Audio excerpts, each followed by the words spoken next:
جو ہے وہ اصلاً موجود نہیں ہے، بہت ہی کم. کسی کا اگر ذکر بھی ہو تو ایک صفحے کا، آدھے صفحے کے حالات زندگی کچھ بھی نہیں ہے. جبکہ علماء سے اگر ان کی بارے میں پوچھا جائے یا ان کے بارے میں ان سے سنا جائے یا دیکھا جائے تو ان کی عظمت کا وہ ذکر کرتے ہیں کہ وہ نہایتی جلیل القدر شخصیت ہے، نہایتی ملا شخصیت ہے. اور میں آپ کی خدمت میں بیان کروں گا، یہی علی آغا قاضی طباطبائی رحمۃ اللہ علیہ کے شاگرد جو ہمارے کشمیری شاگرد ہیں، یہ ایسے جلیل القدر شاگرد کہ ان کی آگے سے شاگردی میں مرحوم مرجعیت عظمیٰ سید ابوالقاسم خوئی تھے، مرحوم آیت اللہ شیخ محمد تقی بہجت تھے. یعنی ایسی شخصیات کو انہوں نے پڑھایا، لیکن ان کی اپنے حالات زندگی جو ہے وہ ہمارے سامنے معین اور معلوم نہیں ہیں، لہٰذا یہ ایک المیہ ہے. تو شیخ محمد تقی آملی نے اپنی حالات زندگی کے تلخ واقعات کو خود تحریر کیا ہے، اور انہوں نے اپنے حالات زندگی میں مشروطہ کے تلخ واقعات کا ذکر کیا ہے. مشروطہ کسے کہتے ہیں؟ مشروطہ ایک ایران کی تاریخ میں ایک سیاسی تحریک ہے، ایک سیاسی نہضت ہے کہ گزشتہ صدی کے دوران ایران کے سیاسی اور مذہبی واقعات کا اگر آپ جائزہ لیں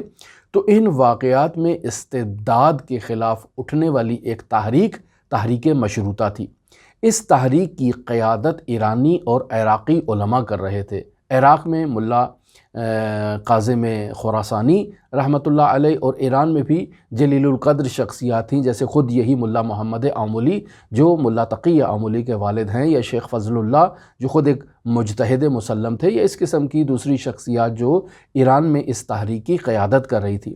تو یہ تحریک جب آگے بڑھی تو ایرانی اور عراقی علماء کے درمیان نظریاتی اختلاف ہو گیا. نظریاتی اختلاف کی بنیادی وجہ اس تحریک کے فراز و نشیب تھے. جب ہم ایک آئیڈیالوجی کی بات کرتے ہیں، ایک نظریے کی بات کرتے ہیں تو نظریہ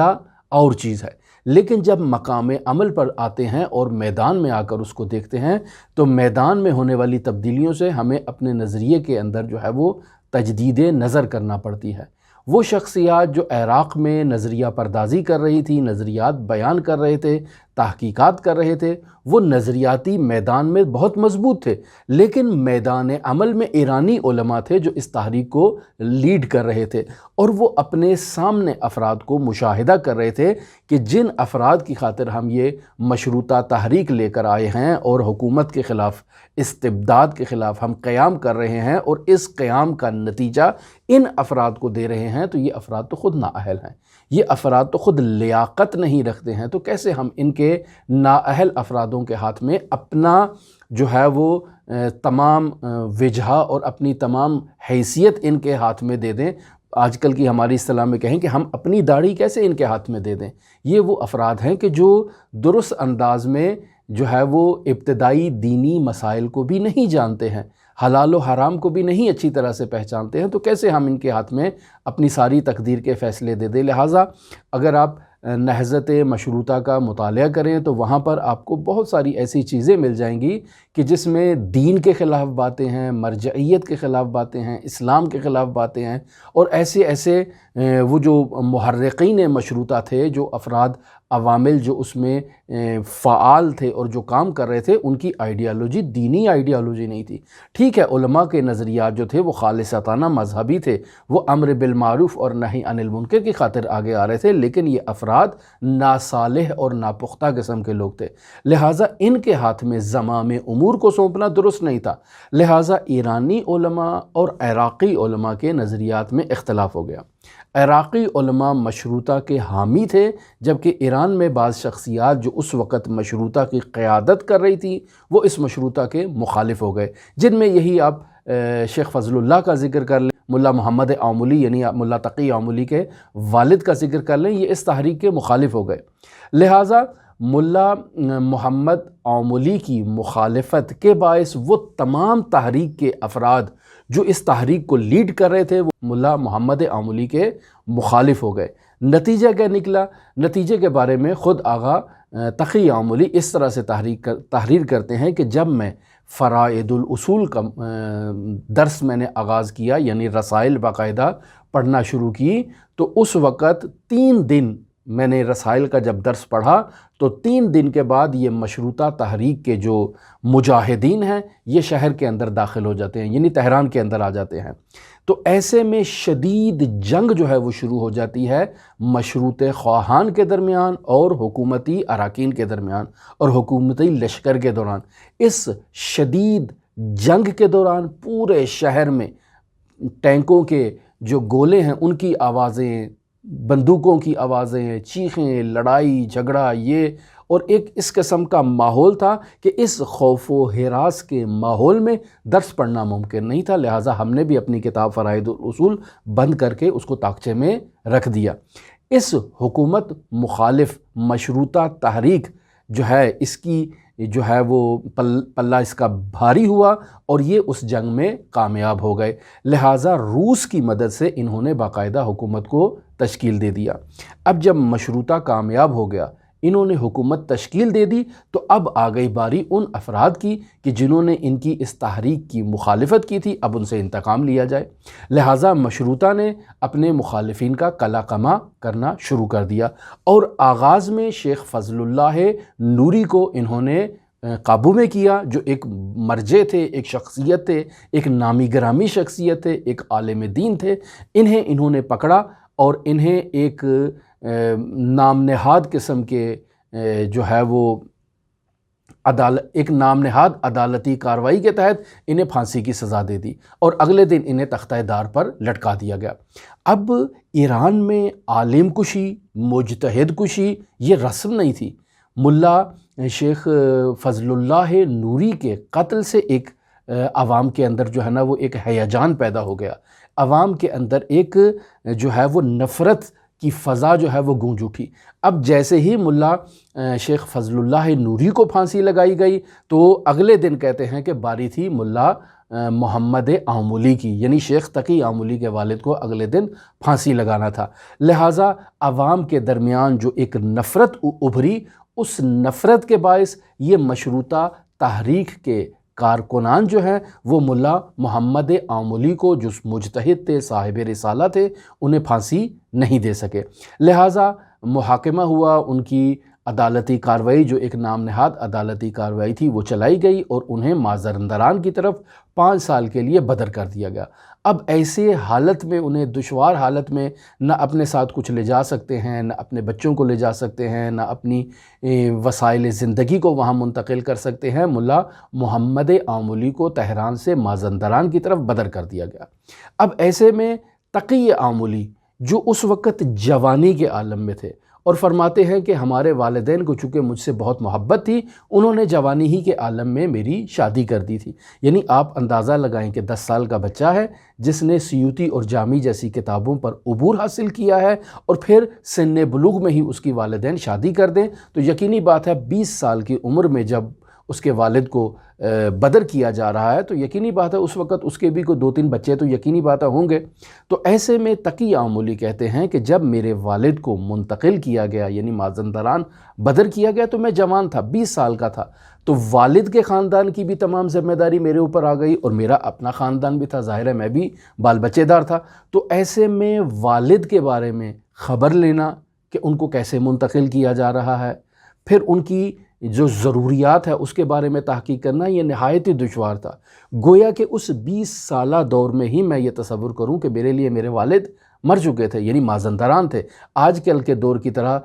آسانی اور سہولت نہیں تھی کہ رابطہ برقرار کیا جائے، خط و خطابت کی جائے، واٹس اپ میسج کیے جائیں، ایسے تو ممکن ہی نہیں تھا، ظاہری بات ہے۔ اور رابطہ برقرار کرنے کے لیے قاصد بھیجا جائے، وہاں سے پیغام لے کر آئے، لے کر جائے، اس میں کلی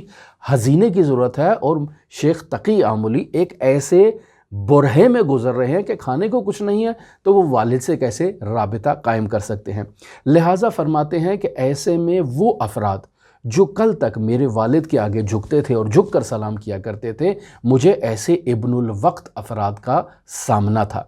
اچھے اور برے لوگوں کا جو علم ہوتا ہے وہ ایسے ہی دشوار حالات میں ہوتا ہے، لہٰذا علماء ہوں یا غیر علماء، ان کا مجھے اس وقت پتہ چلا کہ جو کل تک میرے والد بزرگوار کا احترام کرتے تھے، آج وہ ہمارے خاندان سے اپنی آنکھیں چراتے ہیں اور آنکھیں موڑ لیتے ہیں۔ لہٰذا اگر میں گھر سے باہر نکلتا کسی بھی چیز کی خریداری کے لیے تو لوگ میری طرف انگلیاں اٹھا کے اشارہ کرتے کہ یہ ہے تقی آملی، ملا محمد آملی کا بیٹا، اور میرے اوپر جو ہے نا وہ ایک اس قسم کی وہ گفتگو کیا کرتے تھے جس سے مجھے تکلیف تو ہوتی تھی، لیکن ایک ایسی تنفر آمیز لوگوں کی کیفیت تھی جیسے میں دائرہ اسلام سے خارج ہو چکا ہوں، جیسے میں مسلمان ہی نہیں ہوں۔ لیکن اس کے باوجود میں نے ان تمام ترین دشوار حالات اور سختیوں کا سامنا کیا، میں نے خداوند متعال پر توکل کیا، اور ان تمام ترین دشوار ترین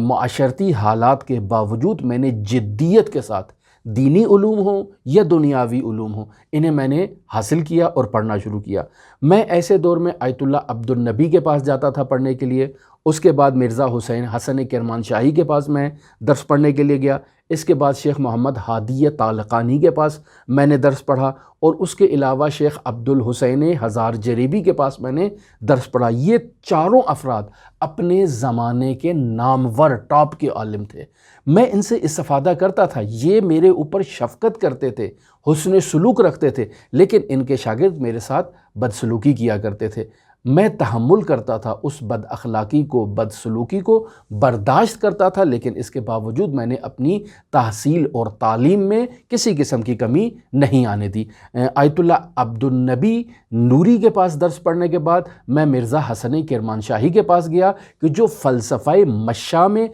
ٹاپ کے عالم تھے اپنے زمانے میں۔ فلسفہ مشاء ارسطو سے چلا ہے، اور اسے فلسفہ مشاء اس وجہ سے کہتے ہیں کہ ارسطو جب فلسفے کی تعلیم دیا کرتے تھے تو وہ ایسے نہیں جیسے میں بیٹھا ہوں آپ کے ساتھ گفتگو کر رہا ہوں، وہ مسلسل ٹہلتے تھے، اور ٹہلتے ہوئے وہ مطالب کو بیان کرتے تھے، اور ان کے شاگرد ان کے ساتھ ساتھ ان کے پیچھے پیچھے جاتے تھے اور مطالب کو نوٹ کیا کرتے تھے۔ تو چونکہ وہ کثرت سے ٹہل کر مطالب کو منتقل کیا کرتے تھے تو مشاء اس وجہ سے ان کے فلسفے کا نام فلسفہ مشاء پڑ گیا، یا حکمت مشاء یہ بھی اصطلاح استعمال کی جاتی ہے، یعنی ایسی حکمت کہ جو کثرت مشی سے جو ہے نا وہ منتقل ہوئی ہو اور ہم تک پہنچی ہو، لہٰذا یہ فلسفہ مشاء ہے۔ تو مرزا حسن کرمان شاہی اپنے دور کے ٹاپ کے فلسفہ مشاء کے ماسٹر تھے اور استاد تھے، ان کے پاس میں پڑھنے کے لیے جاتا۔ وہ نہایت ہی بردبار قسم کے افراد تھے، اور مجھے جو ہے وہ گرم آغوش سے میرا وہ استقبال کرتے تھے، لیکن جو حال ان کے قریب جو ہے وہ موجود ہوتے تھے اور وہ مجھے تکلیف پہنچاتے تھے۔ ظاہر ہے کوئی آنکھوں کے اشارے سے، کوئی ہاتھوں کے اشارے سے، کوئی زبان کے اشارے سے میں اسے تحمل کرتا تھا، لیکن استاد سے میں استفادہ کرتا تھا۔ اور یہ عظیم اور جلیل القدر عالم دین یعنی مرزا حسن کرمان شاہی جب ان کا انتقال ہوتا ہے تو آغا تقی آملی کہتے ہیں کہ ان کی میراث میں اتنی رقم بھی موجود نہیں ہوتی ہے کہ کفن خریدا جائے اور انہیں زمین میں دفن کیا جائے، یعنی اتنا بھی ان کے پاس سرمایہ موجود نہیں ہوتا ہے، اور مجبوراً ان کو جو ہے نا وہ دوسروں کی مدد سے جو ہے وہ سپرد خاک کیا جاتا ہے۔ پھر مرزا تقی آملی اپنے حالات زندگی میں شہر علم و اجتہاد یعنی نجف اشرف کے سفر کے بارے میں بھی لکھتے ہیں۔ فرماتے ہیں کہ جب شیخ عبد النبی نوری نے مجھے اجازہ اجتہاد دے دیا تو پھر میں چونکہ علم دوست تھا، علم سے محبت کرتا تھا، غربت تھی، تنگ دستی تھی، کثرت عیال تھے، یعنی میرا اپنا خاندان، والدین کا خاندان، تو کثرت عیال تھا، لیکن اس کے باوجود میں نے مولا الموحدین امیر المؤمنین علی ابن ابی طالب علیہ آلاف التحیت و ثنا سے توسل کیا، اور حضرت کی طرف سے میری مشکل حل ہو گئی۔ لہٰذا آیت اللہ عبد النبی نوری نے مجھے اجازہ اجتہاد جیسے ہی دیا تو میں تہران میں جس مسجد میں نماز پڑھاتا تھا اس مسجد کو میں نے اپنے ایک سید بزرگوار دوست کے حوالے کیا کہ آپ اس مسجد میں آج سے نماز پڑھائیں، اور میں چلا ہوں مولا الموحدین امیر المؤمنین علی ابن ابی طالب کے دیار میں۔ لہٰذا 1922 عیسوی میں آپ کی عمر جب 35 سال تھی تو اس 35 سال کی عمر میں آپ اعلیٰ تعلیم حاصل کرنے کے لیے نجف اشرف جاتے ہیں، اور ایک ایسے عالم میں جاتے ہیں کہ خود مجتہد مسلم ہیں۔ اب نجف اشرف جاتے ہیں اور وہاں جا کر 14 سال قیام کرتے ہیں۔ اس علم و اجتہاد کے شہر میں، اس شہر کی ملکوتی فضاؤں میں آپ آیت اللہ ضیاء الدین عراقی سے استفادہ کرتے ہیں، آیت اللہ مرزا محمد حسین ناعینی سے استفادہ کرتے ہیں، مرجعیت عظمیٰ سید ابو الحسن اصفہانی سے استفادہ کرتے ہیں، اور ان سے فیض حاصل کرنے کے بعد 50 سال کی عمر میں آپ نجف اشرف سے واپس جو ہے وہ تہران تشریف لاتے ہیں۔ اب جب آپ تہران تشریف لاتے ہیں تو آپ نے یہ جو 14 سال کا عرصہ نجف اشرف میں گزارا ہے، اس میں آخری 5 سال وہ ہیں کہ جن آخری 5 سالوں میں آپ آیت حق مرزا سید علی آغا قاضی طباطبائی رحمۃ اللہ علیہ کے محضر میں شرفیاب ہوتے ہیں اور ان سے سیر و سلوک عرفانی میں استفادہ کرتے ہیں۔ لہٰذا شیخ تقی آملی اپنی اس جستجو اور اس تلاش کے بارے میں لکھتے ہیں کہ میں 1969 جب میں نے بہت محنت کی، بہت پڑھا، بہت تحقیق کی، لیکن میں کبھی بھی اپنے آپ کو بے نیاز نہیں سمجھتا تھا۔ ہمیشہ میرے اندر ایک تڑپ رہتی تھی، میرے اندر ایک پشیمانی رہتی تھی کہ میں 50 سال کے قریب جو ہے نا، معذرت کے ساتھ 45 سال کے قریب ہو گئے ہیں کہ میں حوزہ علمیہ میں دینی تعلیم حاصل کر رہا ہوں اور ابھی تک کسی مقام پر نہیں پہنچا ہوں، ابھی تک میرے اندر خامی اور کوتاہی پائی جاتی ہے۔ حرم مطہر علوی میں طویل عرصے سے میں درس پڑھا رہا ہوں، میرے متعدد شاگرد ہیں، میں خستہ ہو چکا ہوں درس پڑھا کے، لیکن نفسانی کمال مجھے حاصل نہیں ہوا ہے، ملکوت اعلیٰ کی طرف میں ابھی پرواز نہیں کر رہا ہوں، ابھی تک برزخ کے دروازے میرے اوپر نہیں کھلے ہیں۔ تو جس شخص میں یہ تڑپ ہو، خامی کا احساس ہو، کوتاہی کا احساس ہو، کمبود کا احساس ہو، نیاز ہو، ضرورت ہو، خداوند متعال اس کے لیے دروازے کھول دیتا ہے۔ لہٰذا فرماتے ہیں کہ میں اس احساس میں تھا کہ میں نے اب تک جتنی بھی کتابیں پڑھی ہیں ان میں 1000 قسم کے اعتراضات، سوالات موجود ہیں، تو پس میرا علم تو ابھی تک اعتراضات کے احاطے میں ہے، ابھی تک مجھے علم کامل تو حاصل نہیں ہوا ہے۔ لہٰذا میں جو ہے وہ پریشان رہتا، اس میں مشکلات میں رہتا اور سوچتا رہتا کہ مجھے کیا کرنا چاہیے۔ تو اسی تڑپ کے باعث حضرت مولا الموحدین امیر المؤمنین علی ابن ابی طالب علیہ آلاف التحیت و ثنا کے حرم مطہر میں مجھے ایک فقیر آدمی ملتا ہے۔ میں اس فقیر کے ساتھ تمام رات حرم مطہر میں گفتگو کیا کرتا تھا اور مجھے اس سے فیض حاصل ہوتا تھا۔ وہ کوئی مرشد کامل نہیں تھا، وہ کوئی کامل انسان نہیں تھا، لیکن مجھ سے بہتر تھا اور مجھے جو میری کمبود ہے اس کا احساس کرواتا تھا اور میری کمی کو وہ نشاندہی کرتا تھا۔ لہٰذا میں نے تلاش کو جاری رکھا اور 45 سال کی عمر میں ولی اللہ الکامل سید علی آغا قاضی طباطبائی رحمۃ اللہ علیہ کے حضور میں شرفیاب ہوتا ہوں۔ اور پھر استاد کی تعریف میں آپ ایک ایسا جملہ لکھتے ہیں کہ جو سائے میں آفتاب کا کردار کرتا ہے، یعنی سائے میں آفتاب، اب آفتاب ہو تو سایہ تو ہوتا نہیں ہے،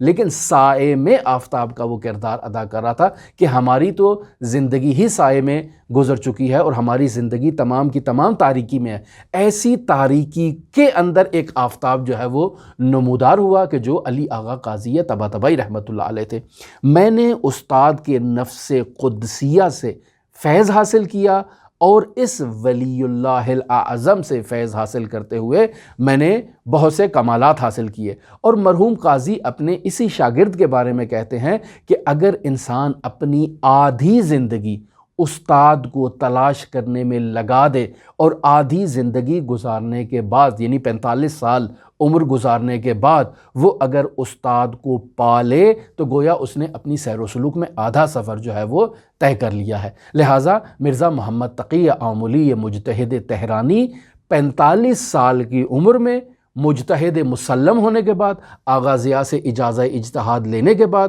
آغا ناعینی سے اجازہ اجتہاد لینے کے بعد، آغا ابو الحسن اصفہانی سے اجازہ اجتہاد لینے کے بعد 45 سال کی عمر میں آتے ہیں اور علی آغا قاضی طباطبائی رحمۃ اللہ علیہ سے جو ولی اللہ الاعظم ہیں ان سے فیض حاصل کرتے ہیں اور ان سے استفادہ کرتے ہیں۔ لہٰذا فرماتے ہیں کہ 1974 میں علی آغا قاضی سے استفادہ کرنے کے بعد جو 5 سال کی مدت ان سے فیض حاصل کیا کیا میں نجف اشرف عراق سے واپس ایران اور تہران آ جاتا ہوں اور وہاں محلہ حسن آباد کی مسجد مجد الدولہ میں نماز پڑھانا شروع کرتا ہوں۔ مسجد میں نماز پڑھاتے ہیں اور اپنے گھر کے اندر جو ہے وہ درس دیا کرتے ہیں۔ یہ وہ مختصر سے بایو ڈیٹا ہے ملا محمد تقی آملی کے۔ ہماری گفتگو آپ کے ساتھ اس جلیل القدر مجتہد تہرانی کے حالات زندگی، واقعات اور حکایات کے بارے میں جاری ہے۔ اگر آپ دلچسپی رکھتے ہوں تو ہمارے ساتھ رہیے گا۔ اللہم صلی علی محمد و آل محمد وعجل فرج قائم آل محمد۔